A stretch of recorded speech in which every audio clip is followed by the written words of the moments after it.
Then he dismounted from his horse and entered the palace, where he found two other ladies, both of the same age, the elder sisters of the first one. He began to thank the fairy for having delivered him from danger, but she and her sisters, to show their joy, had a handsome banquet served in golden dishes. They gave the horse liberty to graze wherever it chose, and afterward made it acquainted with all the wild beasts, so that it might rove about the forest in peace. The ladies entreated the prince to stay with them, saying that it was so tiresome to be alone.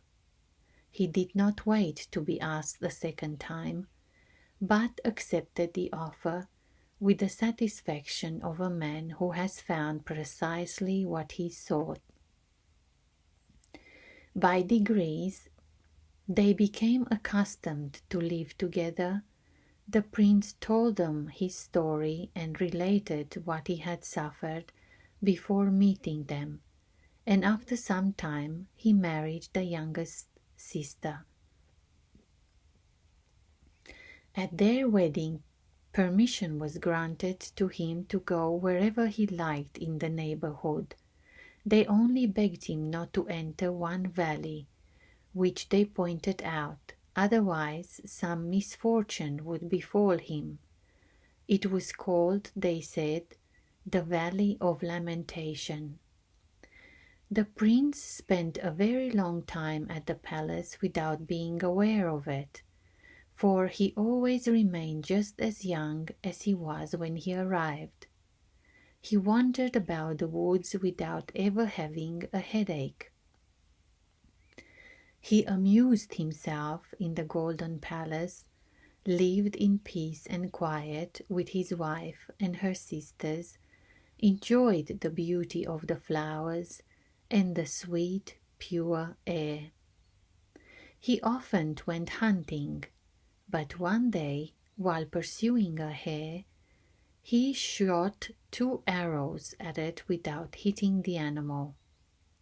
Angrily chasing it, he discharged a 3rd arrow, which struck it, but in his haste the luckless man had not noticed that he had passed through the Valley of Lamentation while following the game. He picked it up and turned towards home, but was suddenly seized with a longing for his father and mother. He did not venture to speak of this wish to his wife, yet by his grief and restlessness both she and her sisters instantly perceived his condition. "O luckless prince, you have passed through the Valley of Lamentation," they said in terror. "I did so, my dear ones, without meaning to be imprudent, but now the longing to see my parents is killing me. Yet I cannot forsake you. I have already spent several days with you and have no cause to complain. So I'll go and see my parents once more and then come back to you, never to leave you again. Do not quit us, beloved prince. Your parents died 200 or 300 years ago, and if you go, we fear you yourself will never return. Stay with us, for a presentiment of evil tells us that you will perish." All the entreaties of the 3 ladies, as well as those of the horse, were unable to quiet the young hero's longing for his parents, which was fairly consuming him alive. At last the horse said, "If you don't listen to me, master, whatever happens to you will be your own fault. I'll tell you something, and if you accept my condition, I'll take you back." "I'll accept it with many thanks," replied the prince. "Let me hear it." "As soon as you reach your father's palace, you will dismount, but I am to return alone in case you stay even an hour. "Be it so," the prince agreed. They made their preparations for the journey. The prince embraced the ladies, and after having bade them farewell, he rode away, but they sobbed and wept bitterly when he left them. They reached a country which had once been the kingdom of the Scorpion Witch, but found cities there. The woods had become fields.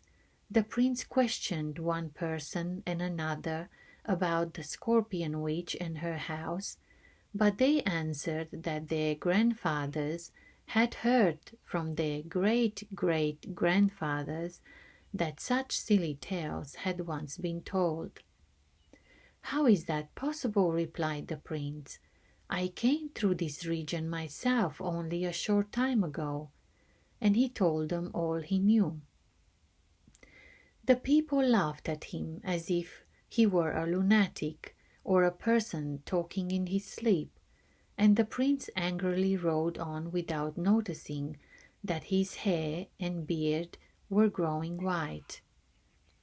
When he reached the realm of the woodpecker fairy, the same questions and answers were exchanged. The prince could not understand how these places had altered so much in a few days, and again rode angrily on.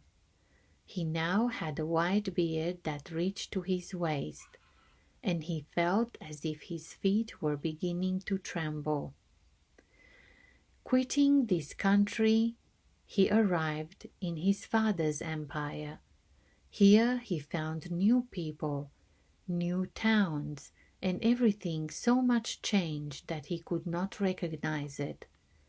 At last he came to the palace where he was born. When he dismounted, the horse kissed his hand and said, "I wish you good health, master.